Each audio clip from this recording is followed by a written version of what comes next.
अमर रहेगा उनका अंश, जय पितामह जय कुरुवंश। अमर रहेगा उनका अंश, जय पितामह जय कुरुवंश। नमस्कार, मैं कवि शैलेंद्र कुरुवंशी, बुंदेलखंड दतिया से। आप सबको पितामह भीष्म जयंती की हार्दिक शुभकामनाएं। हम सब पितामह भीष्म जयंती हर वर्ष की भांति इस वर्ष भी हर्ष और उल्लास से मनाएं। जब हम विचार कर रहे थे कि पितामह भीष्म जयंती ही क्यों मनाते हैं, कुरुक्षेत्र में और भी योद्धा थे, कर्ण थे, अर्जुन थे, भगवान श्री कृष्ण थे, 60,000 हाथियों का बल रखने वाले भीम थे, लेकिन पितामह भीष्म जयंती ही क्यों? तब 3-4 महीने विचार करने के बाद जवाब आया कि पितामह भीष्म के अलावा और जो भी योद्धा कुरुक्षेत्र में युद्ध कर रहे थे, वो अपने या तो निजी स्वार्थ के कारण कर रहे थे या रिश्ते नातों के कारण कर रहे थे। कोई अपने मामा के लिए लड़ रहा था, कोई अपने भांजे के लिए लड़ रहा था, कोई अपने हक के लिए लड़ रहा था, कोई हक छीनने के लिए लड़ रहा था, कोई पिता के लिए लड़ रहा था, कोई पुत्र के लिए लड़ रहा था, कोई भाई के लिए लड़ रहा था और कोई मित्र के लिए लड़ रहा था। लेकिन पितामह भीष्म ही अकेले एक ऐसे योद्धा थे जो अपने मातृभूमि के लिए लड़ रहे थे, हस्तिनापुर की ध्वजा की रक्षा के लिए लड़ रहे थे। ऐसे ही महापुरुष पितामह भीष्म के जीवन पर एक कविता हमने लिखी है, आप सबको समर्पित करता हूं, सुनिएगा।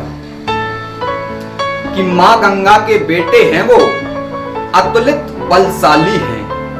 मां गंगा के बेटे हैं वो, अतुलित बलशाली हैं। मोह माया छल कपट से पूरी तरह खाली हैं। मां गंगा के बेटे हैं वो, अतुलित बलशाली हैं। मोह माया छल कपट से पूरी तरह खाली हैं। धरा ध्वजा की रक्षा करना यह पहला कर्म उनका है।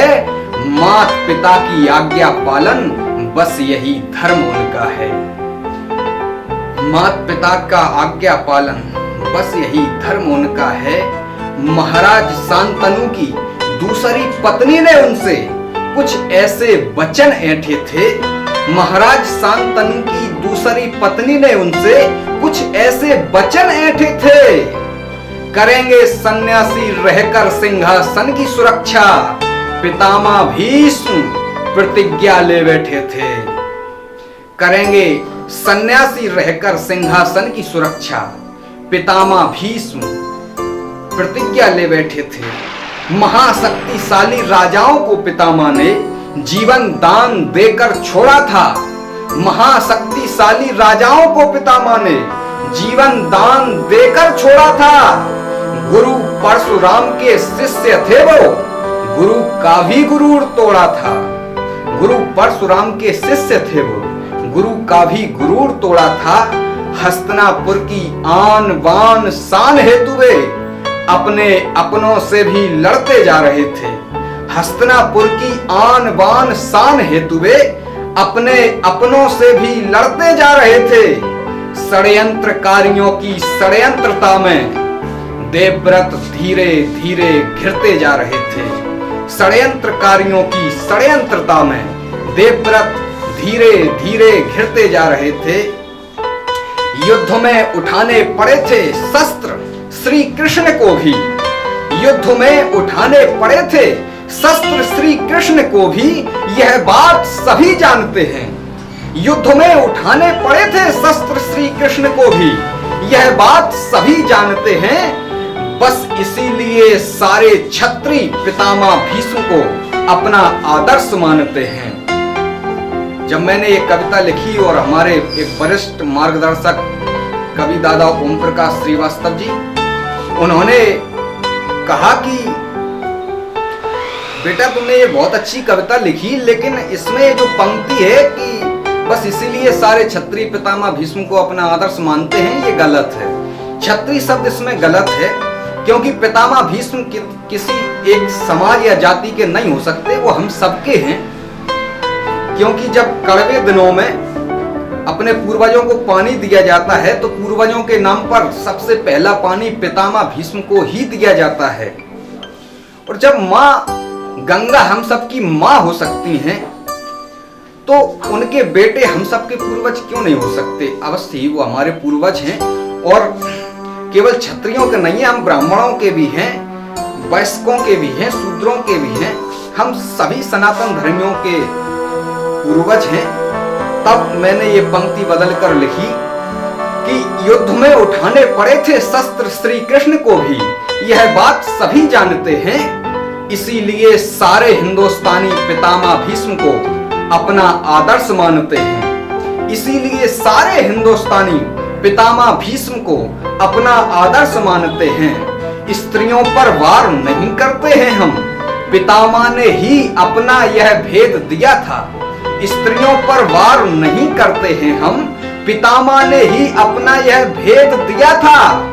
रथ में बिठा शिखंडी को अर्जुन ने बब्बा की छाती को छल से छेद दिया था।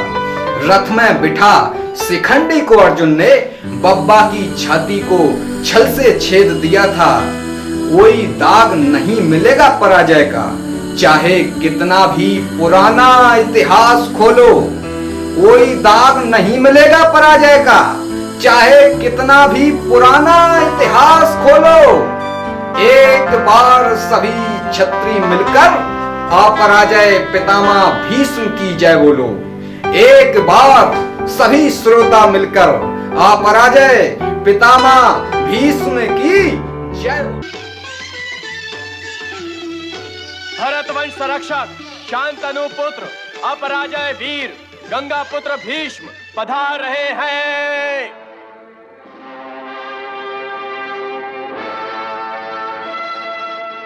लो, 4 पंक्तियां और पढ़कर आप सबको समर्पित करना चाहूंगा कि दिल्ली, हरियाणा और पंजाब है मेरा।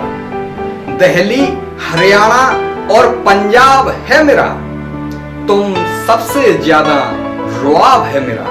दिल्ली, हरियाणा और पंजाब है मेरा, तुम सबसे ज्यादा रुआब है मेरा।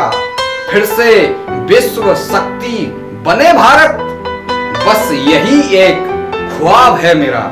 फिर से विश्व शक्ति बने भारत, बस यही एक ख्वाब है मेरा। बहुत बहुत धन्यवाद आप सबका। आप सब हंसते रहें, मुस्कुराते रहें। इन्हीं शुभकामनाओं के साथ हम आपसे विदा लेते हैं। धन्यवाद। जय हिंद।